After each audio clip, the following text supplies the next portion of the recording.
ఇది ఇది కాంట్రవర్సీ అని కాదు, సపోజ్ ఈ సినిమాలో జూనియర్ ఎన్టీఆర్ అయితే ఎలా ఉండేది? ఇప్పుడు చూడండి ఎలా అంటే, ఇప్పుడు ఒక పరుగు పందెం పెట్టాం అనుకోండి, 100 మీటర్స్ పరుగు పందెం, ఇద్దరు వ్యక్తి పరిగెడతారు అనుకోండి, ఎవరు గెలిచారని చెప్పొచ్చు. ఓకే. సో నేను ప్యారల్గా ఇదే జూనియర్ ఎన్టీఆర్ గారితో చరణ్ గారితో తీస్తున్నాను అనుకోండి, అప్పుడు మీరు ఎవరని చెప్తే చెప్పొచ్చు. It's complete independent.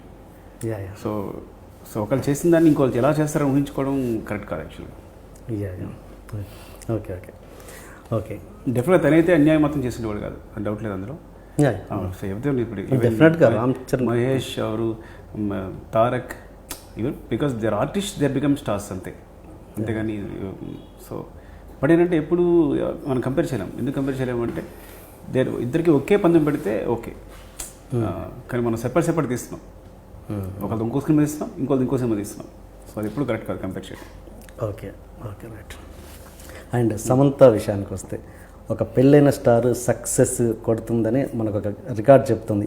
A star A heroine కూడా పెళ్ళయ్యాక ఇప్పటివరకు నాకు తెలిసినంత సక్సెస్ కాలేదు, చాలా రేర్ ఒకవేళ ఉన్నా కూడా. అలాంటిది ఆవిడని తీసుకునడంలో మీ గట్స్ ఏంటి? ముందు నాకు దాని గట్స్ ఏం లేవండి.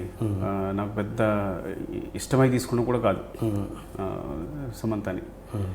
సరే అంటే ఒక మంచి ఆర్టిస్ట్ కావాలి, తెలుగు వచ్చిన ఆర్టిస్ట్ కావాలి, అట్ ద సేమ్ టైం అంటే తనైతే పల్లెటూరు కొత్తగా ఉంటుంది అని ఏదో సంథింగ్ అని. ఫ్రాంక్గా చెప్పాలంటే బిగినింగ్ సమంత రిజెక్ట్ చేశాను నేను, వద్దనుకున్నాను. ఓకే. వద్దనుకున్నాను. ఎవరు అనుకున్నారు ఫస్ట్? ఎవరిని కాదు, వేరే చూద్దాం, ఎవరో కొత్త అమ్మాయికి వెళ్దాం అనుకున్నా. Okay okay. వద్దనుకోవడం మీన్స్ ఎవరో చెప్తేనే కదా వద్దనేది. ఎవరు అలా అని కాదు, నేను ఓకే ఇద్దరు స్టార్ని సెట్లో మెయింటైన్ చేయలేమో అనుకున్నా.